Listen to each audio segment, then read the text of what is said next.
ఏమండి? మనుష్యులు నమ్ముకునుట కంటే యెహోవాను ఆశ్రయించుట మేలు.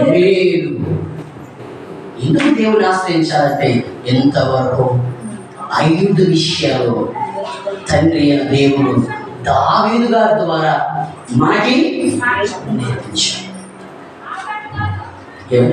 అయితే యెహోవాను మన తండ్రి అయిన దేవుణ్ణి ఆశ్రయించుట వలన, ఆయనను ఆనుకోవడం వలన, ఆయన మీద ఆధారపడటం వలన మనకు కలిగిన మొదటి మేలు చూద్దాం. ఏమండి చూద్దామా? దేవుణ్ణి నమ్ముకున్నాక, దేవుని మీద ఆధారపడిన వారికి మాత్రం మొదటి చెప్తున్నాను మీరు. ఆయన ఆశ్రయించిన వారికి మాత్రమే మేలు, అందరికీ కాదు. మొదటి చెప్తున్నాను మీరు. యెహోవాను ఆశ్రయించుట మేలు అంటే దేవుణ్ణి ఆశ్రయించిన వారికి మాత్రమే మేలు. అంతేగాని దేవుని ప్రక్కన పెట్టి, ఏమిటి వాక్యాన్ని ప్రక్కన పెట్టి, సహవాసానికి రాకుండా, అపోస్తలుల బోధలు పెరగకుండా, సంఘ సహవాసములు ఆ కార్యక్రమంలో పాలుపంపులు పొందుకోకుండా, ఏమిటి లోకమే కావాలి, ఉద్యోగమే కావాలి, వ్యాపారం అనుకోడికి దేవుడు మేలు చెయ్యడు. నేను కంఠాపంగా చెప్తున్నాను, ఈ విషయం చాలా సీరియస్. ఎవరికి మేలు అంటే ఆయనను ఆశ్రయించిన వారికి. అయ్యా మాకు మనిషి కాదయ్యా ప్రాముఖ్యం, నేను మనుషుల మీద ఆధారపడను. మనుషులు చాలా ప్రమాదం. మీరు ప్రమాదం కాదయ్యా, ప్రేమాసురులయ్యా మీరు. కనుక నేను మీ మీద ఆధారపడతాను తండ్రి అని అలా ఆధారపడితే మనకి లాభం ఉందండి, లేదా మేలు ఉందండి. ఆ మేలు చూద్దామా? జాగ్రత్త మనసు పెట్టండి, చూపిస్తాను. ఏమంటే దావీదు గారు రాసిన కీర్తన చూద్దాం. ఎక్కడికి వెళ్ళదు, ఎక్కువ ఆయన రాసిన కీర్తనలో దొరుకుతాయి మనకి జవాబు. ఏమంటే 5వ అధ్యాయం చూడండి. దావీదు గారు రాసిన కీర్తన 5వ అధ్యాయము వచనం 11 చూడండి. 11 నిన్ను ఆగండి. నిన్ను దావీదు అంటున్నాడు. నిన్ను ఎవరు? నిన్ను అంటే ఎవరు చెప్పండి? మళ్ళా కాదు. నిన్ను అంటే ఎవరు? దేవుడు తండ్రి. తండ్రిగా ఉన్న నిన్ను ఆశ్రయించు వారందరూ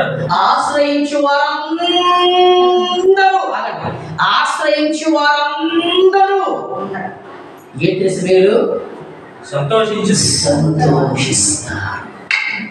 బాధలలో సంతోషం, రోగం వచ్చినా సంతోషం, ఇది ఆ టైంకి కడుపు వచ్చినా సంతోషం, ఆ టైంకి కడుపు నిండకపోయినా సంతోషం. ఎందుకు చెప్పంటారా?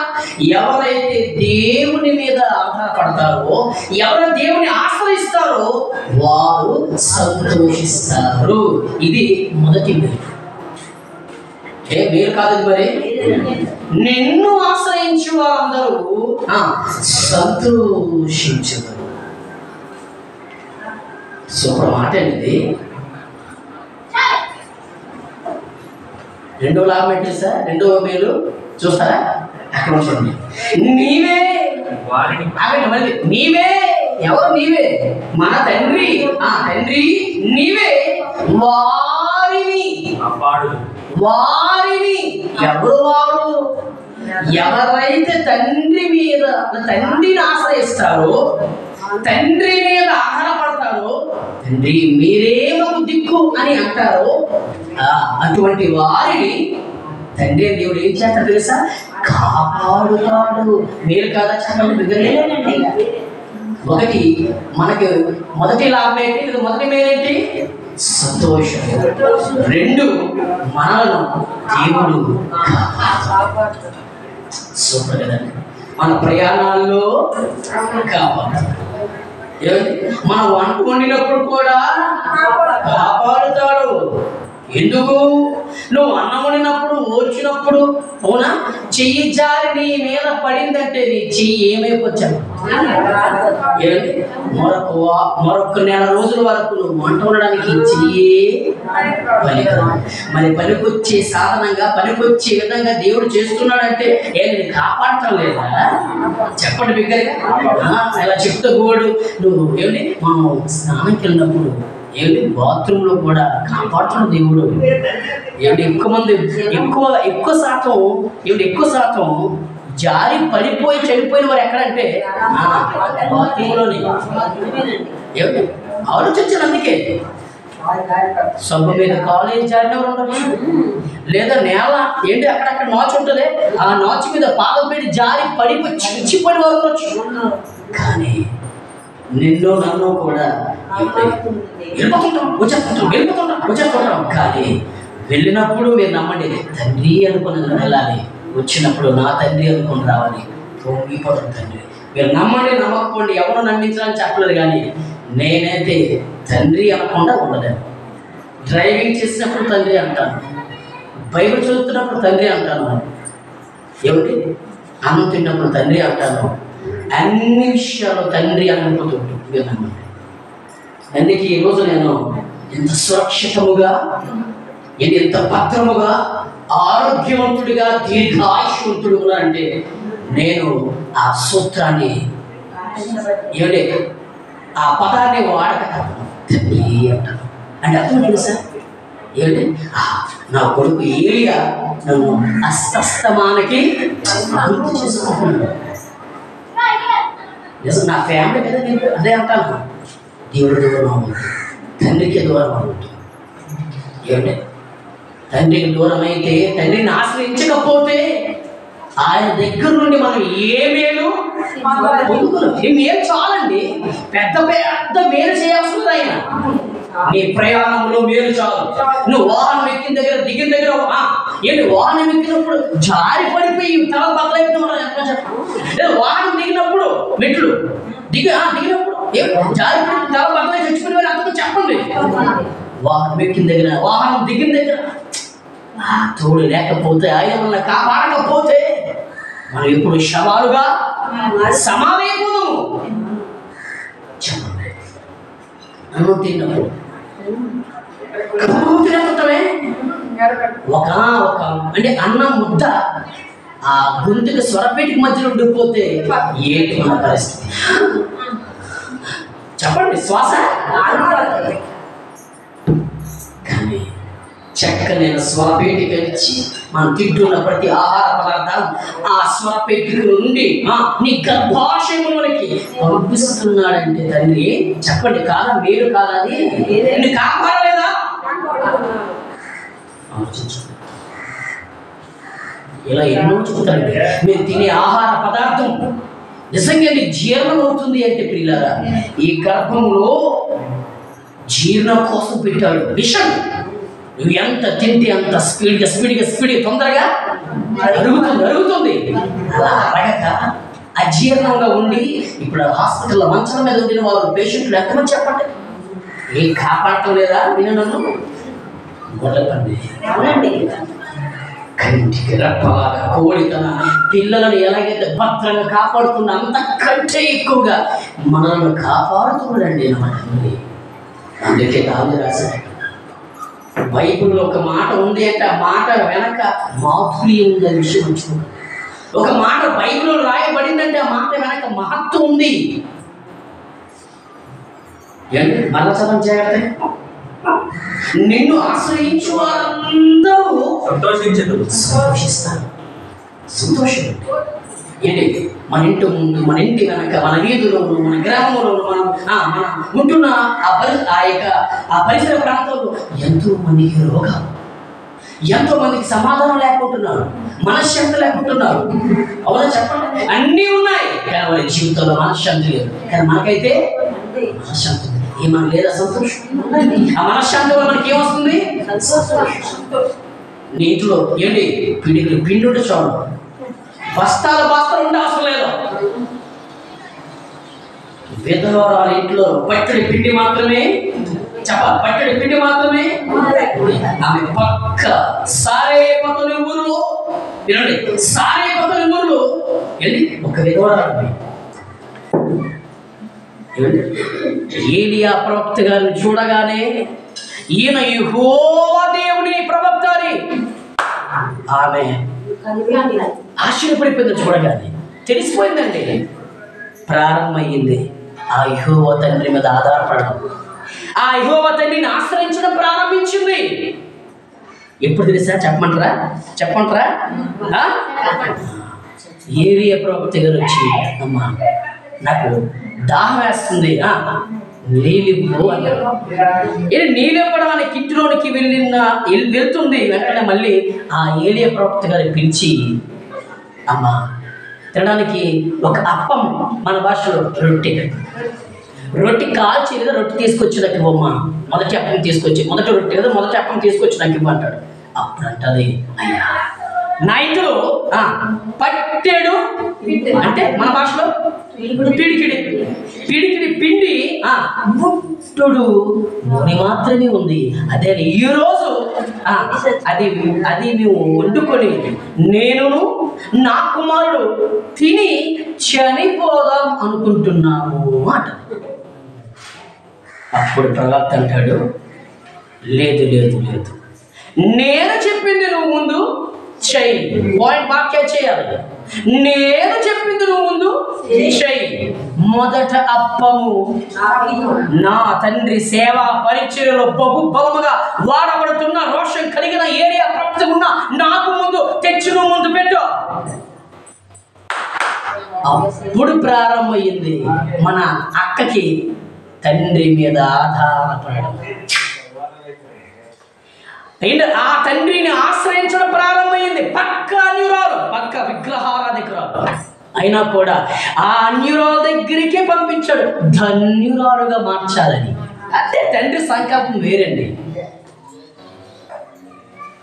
మొదటి అప్పము తెచ్చిచ్చింది ఏలియా ప్రవక్త గారికి. 3 సంవత్సరములు 6 నెలలు ఆ ఇంటిలో ఉన్న పచ్చడి పిండి అయిపోలేదు, బుడ్డు నూనె తరిగిపోలేదు. ఆ రోజే తిని చనిపోదాం అనుకున్న మనసు ఎక్కడ? ఆ రోజే తిని చనిపోదాం అనుకున్న నిర్ణయం ఎక్కడ? అవునా? దేవుడి నిర్ణయము ఎక్కడ? ఈమె డిసైడ్ అయిపోయింది. అంటే ఒక నిర్ణయానికి వచ్చేసింది. ఏమని?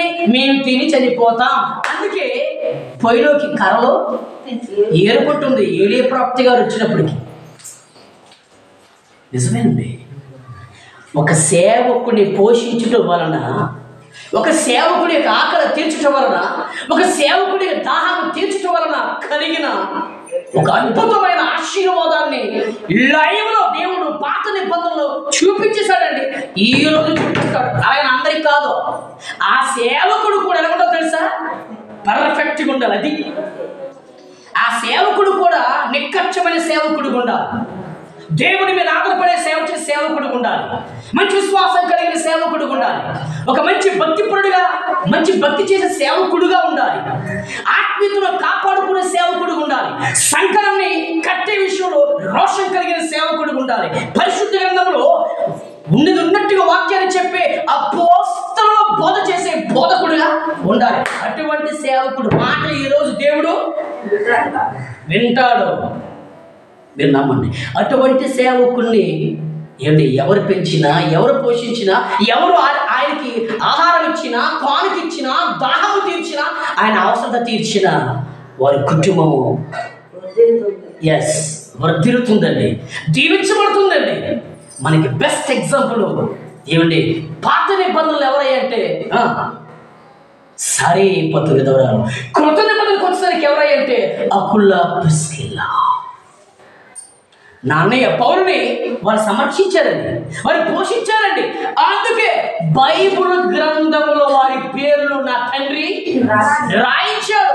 గొప్ప ఆశీర్వాదం అండి ఇది, ఆత్మీయ ఆశీర్వాదం, స్పిరిచువల్ బ్లెస్సింగ్ ఇది.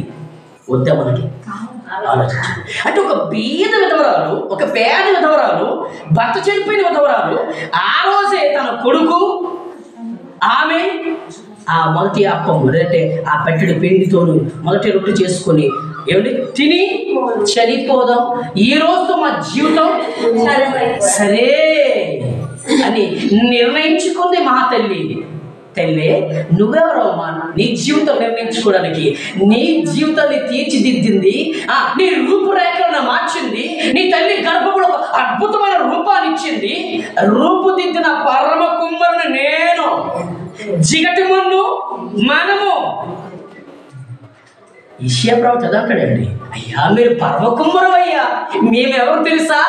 జిగటి మన్ను అయ్యా. అంటే ఈ జిగట మన్నుకి ఏంటి ఈ జిగట మన్ను ఉన్న మనకి మాత్రం బేడప్పులు ఎక్కువ, ఏంటి ఓవరాక్షన్లు ఎక్కువ. మనకి జిగట మన్ను పిసికేస్తాడు, నలిపేస్తాడు, పెళ్ళగించేస్తాడు, విరగొట్టేస్తాడు. అది తలుచుకుంటే మీకు అర్థం నా భాష. కుమ్మరుడు దొరికారు మనకు ఉన్న కుమ్మరుడు ఎలా సారీ తిరుగుతుంటుంది. సారీ దాని మీద ఏం చేస్తాడు? మున్నేస్తాడు. ఆయన నచ్చిన పాత్ర చేస్తాడు. అది కానీ బాగా రాకపోతే ఏం చేస్తాడు? విసుగుతుంటాడు, గట్టిగా నలిపిస్తుంటాడు శుభ్రంగా. అది అంటే తండ్రి అయిన యెహోవా చేతుల్లో మనం ఎవరమై అంటే ఏమిటి? జిగటమోను. మీరు మర్చిపోకండి, తేడా వచ్చిందని నన్నైనా సరే పిసికేస్తాడు, నలిపేస్తాడు. లేదా ఒక మంచి పాత్రగా 100 మందికి ఉపయోగపడే, విన్నారా, 100 మందికి ఉపయోగపడే పాత్రగా తయారు చేసే దమ్ము అని ఉంది. సూపర్ అని దేవుడు. అందుకే అందుకే అందుకే అందుకే ఏమండి మనకి ఏముందంటే యెహోవాను ఆశ్రయించుట మనకు మేలు. అవును, ఆ మేలు మరి ఏంటి అసలు? మేలు ఏంటి ఆ మేలు అంటే? మొదటిది మనకు సంతోషం, రెండోది ఏంటంటే అంటే మనం కాపాడాలి. సరే పొత్తు విధవరాల ఇంట్లో ఈ రెండు జరిగాయి. మనసుపెట్టి క్యాచ్ చేయండి, ముగిస్తాను. సారే పొత్తు విధవరాలు అయితే రెండు చెప్పాలి, ఈ రెండు జరిగాయి. తిని చనిపోదాం అనుకున్నారా? ఒకటి నిర్ణయం తీసుకున్నారా? ఆ రెండు వారికి అవలే. వారు అనుకున్నది అవలేదు, దేవుడు అనుకున్నది మాత్రమే. అంటే అర్థమేంటి? యెహోవా మాటే స్థిరం అంతే. నేను అనుకుంటున్నాను, నువ్వు ఎవరు అనుకోవడానికి?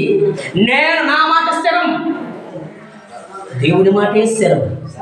ఏమండి? అయితే ఈ రెండు ఆ వాక్యములను, ఆ పదాలు, ఆ వాక్యములను, ఆ విషయాలు రెండు సారే పొత్తు విధవరాల ఇంట్లో జరిగింది. ఒకటి కాపాడబడింది, చనిపోతున్న. రెండు ఏంటండి అంటే 3 సంవత్సరముల 6 నెలలు సంతోషాన్ని పొందుకో. ఎందుకు? ఆయన మీద, తండ్రి దేవుని మీద ఆశ్రయించింది కనుక, ఆయన మీద మనసారా ఆనుకుంది కనుక. మరి ఇప్పుడు దేవుని ఆశ్రయించింది అంటే, దేవుని మీద ఆధారపడింది అంటే, దానికి మూల కారకుడు ఎవరు? గట్టి చెప్పండి ఇప్పుడు. అది ఏలియా ప్రవక్త గారే రాకపోతే, ఏలియా ప్రవక్త గారు ఆ ఇంటికి వెళ్ళకపోతే అనుకున్నది కంపల్సరీగా జరిగిపోతుంది. ఏంటి? ఏలియా ప్రవక్త గారు వెళ్ళకపోతే ఆ రోజు ఆ పూట తిని చనిపోతారు. ప్రవక్త ఏలియా తండ్రి అని దేవుడు పంపించాడు కొనుకే. ఆమె నిజంగా ఏలియా ప్రవక్త గారి మాట అంటే దేవుడి మాట. అవునా? మాట అంటే వాక్యం దేవుడు. ఆ దేవుని మీద ఆధారపడింది, ఆ దేవుని ఆనుకుంది కనుక, ఆశ్రయించింది కనుకనే ఆశీర్వదింపబడింది. ఆశీర్వదింపబడింది. పాత నిబంధన గ్రంథ ప్రకారం ఆశ్రయించింది. ఏమండి? దేవుని చేత ఆదుకోబడింది. అవునా? ఒక పక్క అన్యురాలు. ఈ విషయం మాత్రం మర్చిపోకండి. పక్క అన్యురాలండి. అన్యురాలికే నిజంగా అంత గొప్ప దేవుడి మీద ఆశ్రయించే మనసు అయితే, క్రీస్తు గురించి తెలుసు, క్రీస్తు త్యాగం తెలుసు, క్రీస్తు మరణ సమాధి పునరుద్ధానం యొక్క గొప్పతనం తెలుసు, తండ్రి మనసు ఎంతో కొంత తెలిసిన మనము మరి దేవుడి మీద మరింత ఎక్కువగా ఆధారపడాలి, ఆయనను ఆశ్రయించగలరు. మీరు ఆలోచించండి. ఏమండి? మరొకసారి మార్చేది వెళ్ళిపోదాం. నిన్ను ఆశ్రయించే వారందరూ సంతోషిస్తారండి. ఇది కన్ఫర్మ్. మళ్ళీ చెప్తున్నాను, శ్రమలలో సంతోషం, బాధలలో సంతోషం, ఇబ్బందులలో సంతోషం, అనారోగ్యములో సంతోషం, ఆపదలో సంతోషం, కీడులో సంతోషం, అసమాధానంలో సంతోషం. ఎందుకు? మనము దేవుని ఆశ్రయిస్తే. ఓకే. రెండోది నీవే నీవే తండ్రి, నీవే వారిని కాపాడు. నీ మీద నిన్ను ఎవరైతే ఆశ్రయిస్తారో, నీవే మాకు దిక్కు ప్రభు తండ్రి అని ఎవరైతే అనుకుంటారో వారిని దేవుడు ఏం చేస్తాడో తెలుసా? కాపాడుతాడు. మీకు అర్థమైందా? తెలుపుదాం, కాపాడుతాడు. నేను ఎన్ని రకాలుగా నేను కాపాడబడుతున్నాను తెలుసా? నాకు ఆ విషయం తెలుసు, నాకు బాగా ఆ విషయం తెలుసు. ఏమండి, అందుకే సాతాను కూడా ఒక్కొక్కసారి నా మైండ్ సెట్ అనుకున్నా కూడా నేను మళ్ళీ అదే కరెక్ట్ ట్రాక్లోనికి శక్తి కలిగిన వాక్యాన్ని తీసుకొచ్చి పడేస్తాను. మీరు నమ్మకపోండి, నేను చెప్తున్నా కొన్ని వీక్నెస్ ఏంటి అంటే అపవాదిగాడు నా యొక్క మైండ్ సెట్ మార్చాలని, లోకం వైపు అని లోకాన్ని చూపించాలని, లోకములు ఉన్నదాన్ని ఏంటి నేను ఆశించాలని, లోకములో ఉన్నదాన్ని నేను ఆశ్రయించాలని సాతానుగాడు నా మైండ్ సెట్ మార్చాలని, నా మనసుని మార్చాలనుకున్నా, నేను నేర్చుకున్న వాక్యం, నేను దాచుకున్న వాక్యం, నేను రాసుకున్న వాక్యం, నా హృదయంలో పక్కన చేసుకున్న వాక్యం మాత్రం నన్ను సరైన ట్రాక్లో పెడుతుందండి. సూపర్. అందుకే ఈరోజు నా తండ్రి కృపను బట్టి, నా తండ్రి దయ వల్ల ఈరోజు బాగున్నాను. మీరు అలా బాగుండాలని ఆశిస్తాం. అంటే మనం కంపల్సరీగా మనుష్యులు మాత్రం నమ్మొద్దు. వెరీ డేంజరస్ ఫెలోస్ వారు. నా తండ్రి అంటాడు కాదండి. మనం ఎన్నోసార్లు ప్రార్థన చేయడం కూడా మానేస్తాం. ఎన్నోసార్లు ఎన్నో వాక్యం విషయంలో కూడా అశ్రద్ధగా వింటున్నాం మనం. అయినప్పుడు కూడా నా పిల్లలు, నేను మేపు గొర్రెల వారు, నా ప్రజలు, నేను వారికి తండ్రిని, వారు నాకు పిల్లలు అనే భావంతో నా తండ్రి ఇప్పటికీ స్టిల్ మనల్ని క్షమిస్తూనే ఉన్నాడంటే ఆయన ప్రేమను, ఆయన క్షమాగుణాన్ని ఈరోజు మనం చేతకంతనంగా తీసుకోవద్దు. ఆయన గాని తిరగబడ్డాడు అంటే సమాధి అయిపోతాము. ప్రార్థన చేసుకుందాం.